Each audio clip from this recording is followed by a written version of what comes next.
Very good morning to all of you. Adina institute of science and technology में आपका स्वागत है। बेसिक सिविल इंजीनियरिंग सब्जेक्ट में आज का अपना टॉपिक है requirement of a good brick and masonry.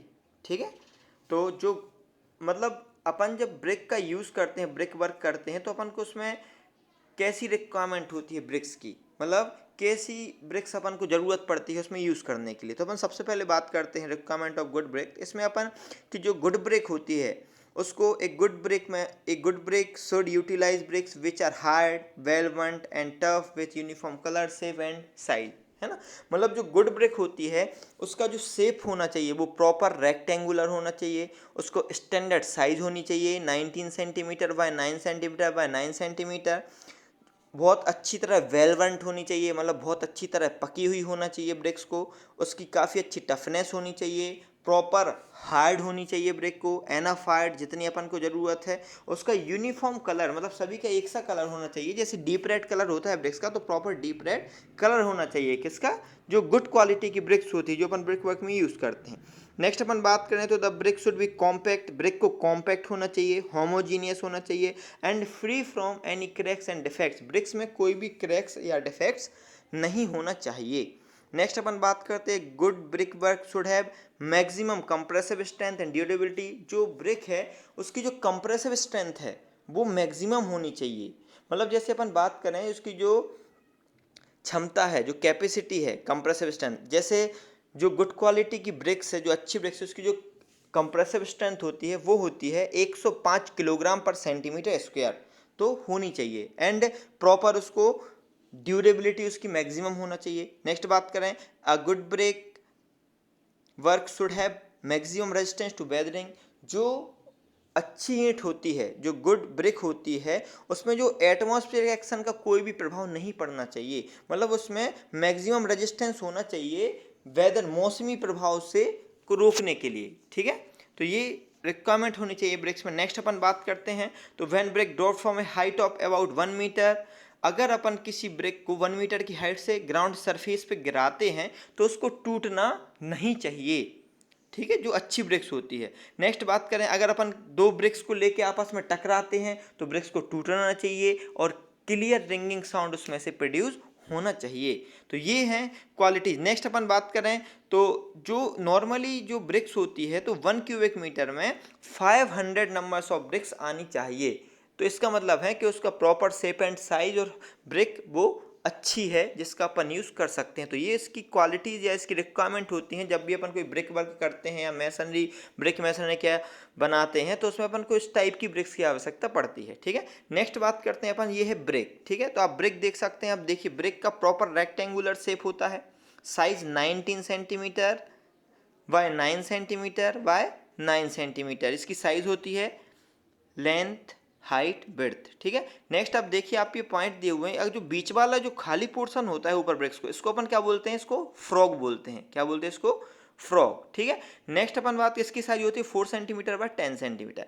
Next अपन बात करते हैं तो ये ब्रिक का जो लंबा वाला पोर्शन है, लेंथ लंबाई है जो इसकी, इस तरफ वाला पोर्शन अगर अपन को दिखता है फ्रंट में, यदि मान लो अपन ने मैसनरी ब्रिक मैसनरी बनाई हुई, ब्रिक की दीवार बनाई हुई है और उस पर प्लास्टर नहीं है और अपन को अगर ये वाला पोर्शन दिख रहा है लंबा वाला लेंथ वाला, तो इसको बोलते हैं, इस पोर्शन को ब्रिक के स्ट्रेचर बोलते हैं। ठीक है, और अगर मान लो अपन को सामने वाला पोर्शन दिख रहा है ब्रिक का, तो जो ब्रिक का सामने वाला पोर्शन होता है उसकी जो चौड़ाई होती है उसको अपन क्या बोलते हैं, हेडर बोलते हैं। ठीक है, ऊपर खाली पोर्शन को फ्रॉग, लंबे वाले पोर्शन को स्ट्रेचर और सामने वाले पोर्शन को अपन जो चौड़ाई रहती है उसको हेडर बोलते हैं। ठीक है, नेक्स्ट अपन बात करते हैं masonry.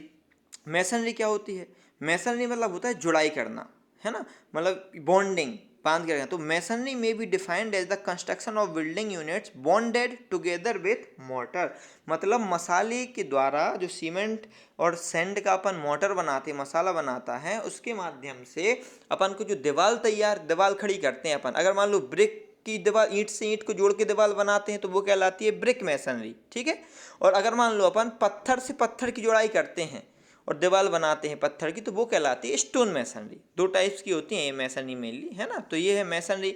The building units commonly known as masonry units में भी स्टोन्स, ब्रिक्स और प्रीकास्ट ब्लॉक ऑफ कॉन्क्रीट। ठीक है, तो ये मैसनरीज होती हैं। नेक्स्ट अपन बात करें, अब देखिए जो भी अपन जब कंस्ट्रक्शन करते हैं तो उसमें अपन को ब्रिक को अलग अलग शेप में भी कहीं एडजस्ट करना पड़ता है। तो जो अपन ब्रिक को जिस शेप में अपन यूज़ करते हैं तो वो क्या कहलाता है, ठीक है। तो ये टाइप ऑफ क्लोजर्स बोलते हैं उसको। जैसे पहला बात करें, पहला एक किंग क्लोजर होता है, एक क्वीन क्लोजर, एक माइट्रेट क्लोजर, एक होता है बीवेल्ड क्लोजर। तो सबसे पहले बात करते हैं किंग क्लोजर, ठीक है। तो this is obtain by cutting a piece of brick in triangular in shape between the centre of header and stretcher. इसको अगर अपन ट्राइंगुलर शेप में काट देते हैं, मतलब हेडर के सेंटर से स्ट्रेचर के सेंटर जो पोर्शन दिखता है उसके बीच में, तो इसको बोलते हैं किंग क्लोजर। जैसे देखिए आप, ये डायग्राम है ना। तो इसको अपन क्या, अपने यहाँ जो ट्रोवल रहती है, कन्नी रहती है, कई जब काम करते हैं लोग तो उसके ऐसा हाथ में लेके इतना पोर्शन को गिरा देते हैं, एडजस्ट जहाँ पे जैसा करना पड़ता है। तो ये पोर्शन जो कहलाता है, अगर इतनी ब्रिक्स को अपन ने काट दिया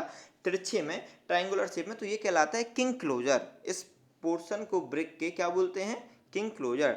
नेक्स्ट बात करते हैं क्वीन क्लोजर, है ना। तो queen closure is obtain by cutting a brick length wise into two pieces. मतलब जो लंबाई रहती है ब्रिक्स की, उसको अपन बिल्कुल सेंटर में से अगर बीच में से काट देते हैं, ठीक है, तो वो 1/2 में डिवाइड हो जाती है। तो इसको, ये आधा पोर्शन जो रहता है पतला, इसको अपन बोलते हैं क्वीन क्लोजर, ठीक है।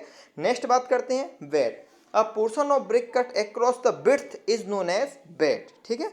कोई भी पोर्शन जिसको अपन विड्थ से काट देते हैं उसको अपन क्या बोलते हैं, बेट। जैसे अपन बात करें, ये देखिए आप, ये पोर्शन है, इसको अपन ने बीचों बीच में से बाय विड्थ, है ना, चौड़ाई के हिसाब बीच में से काट दिया, तो ये क्या, आधा पोर्शन बचा, ये कहलाता है हाफ बेट। इसको क्या बोलते हैं अपन, हाफ बेट। नेक्स्ट अपन बात करें 3/4 बेट। इसको अपन ने क्या किया, बीच में से ना काट के थोड़े 75% ब्रिक का पोर्शन बचा रहा, 25% को अपन ने काट दिया, तो इसको बोलते हैं 3/4 बेट, जिसको आप देख सकते हैं 3/4 इसमें लिखा हुआ है।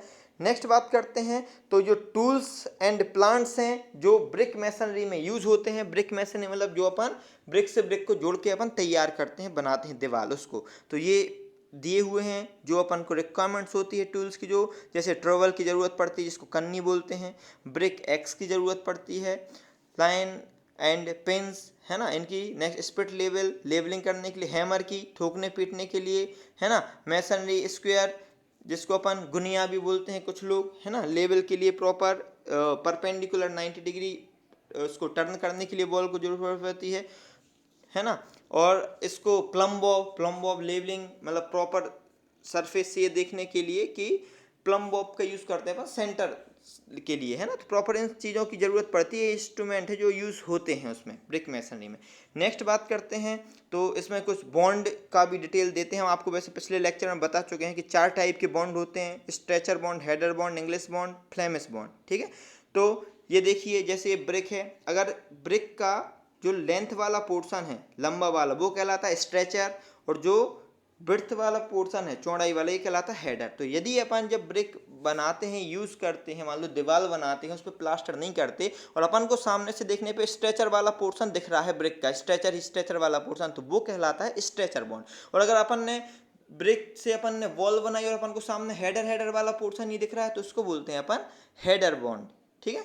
नेक्स्ट बात करते हैं अपन, तो ये देखिए, अब अगर नेक्स्ट बात करें इंग्लिश बॉन्ड। अब अगर अपन जो बॉल बना रहे हैं तो उसमें एक लेयर पूरी अपन ने, मान लो स्ट्रेचर दिख रहा है एक लेयर में अपन को, ये देखें आप, जैसे पूरा स्ट्रेचर दिख रहा है पोर्शन, और उसके ऊपर जो लेयर बना रहे हैं उसमें फिर हेडर दिख रहा है, फिर उसके ऊपर फिर स्ट्रेचर दिख रहा है, उसके ऊपर फिर हेडर, मतलब एक बार ब्रिक को लेंथ के हिसाब से रख रहे हैं, एक बार ब्रेड्थ के हिसाब से। तो ये अगर है एक लेयर में स्ट्रेचर एक लेयर में हेडर, तो ये कहलाता है इंग्लिश बॉन्ड, ठीक है। नेक्स्ट बात करते हैं अपन फ्लेमिश बॉन्ड। फ्लेमिश बॉन्ड में अगर अपन एक ही लेयर बना रहे हैं, उसी लेयर में एक पोर्शन, एक बार ब्रिक को रख रहे हैं लेंथ वाइज, एक बार रख रहे हैं विड्थ वाइज, है ना, चौड़ाई के हिसाब से, फिर एक लेंथ वाइज, फिर एक विड्थ, मतलब एक लेयर में एक अपन स्ट्रेचर पोर्शन दिख रहा है, एक अपन को हेडर पोर्शन दिख रहा है, फिर एक स्ट्रेचर फिर एक हेडर, एक लेयर में, ठीक है। तो ये कहलाता है अपना फ्लेमिश बॉन्ड, ठीक।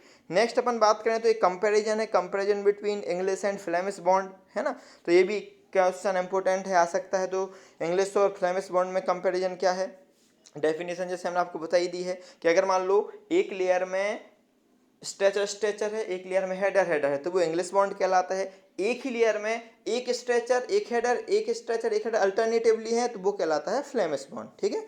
और जो इंग्लिश बॉन्ड होता है वो मोर कॉम्पैक्ट होता है, ठीक है, एंड स्ट्रॉन्गर होता है ना। और ये जो फ्लेमिश बॉन्ड होता है वो लेस स्ट्रॉन्गर होता है ना।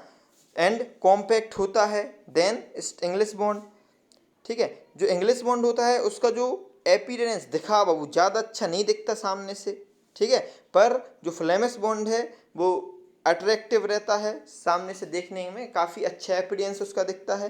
नेक्स्ट बात करें तो more cost as compare to Flemish, English bond है उसमें ज़्यादा कॉस्टली पड़ता है अपन को, ज़्यादा पैसे लगते हैं, है ना। और जो फ्लेमिश बॉन्ड है वो इकोनॉमिकली अपन को ठीक रहता है। ठीक है, नेक्स्ट अपन बात करें तो इंग्लिश बॉन्ड में कोई भी सुपरविजन या स्किल्ड लेबर की ज़रूरत नहीं होती है, क्योंकि एक लेयर में रेगुलरली स्ट्रेचर पोर्शन दिखेगा, एक लेयर में रेगुलरली हेडर दिखेगा, लेयर वाइज अपन बिछाते जाते हैं। पर जो फ्लेमिश बॉन्ड होता है उसमें स्किल्ड लेबर की ज़रूरत पड़ती है, उसमें अच्छे जो गुड वर्कमैनशिप उनकी ज़रूरत पड़ती है, क्योंकि उसमें एक ब्रिक अपन को लेंथ वाइज सामने से स्ट्रेचर पोर्शन दिखे ऐसे रखनी पड़ती है, एक ब्रिक अपन को हेडर पोर्शन दिखे ऐसी रखनी पड़ती है। डन। तो ये होता है आपका comparison. Okay, thank you to all of you.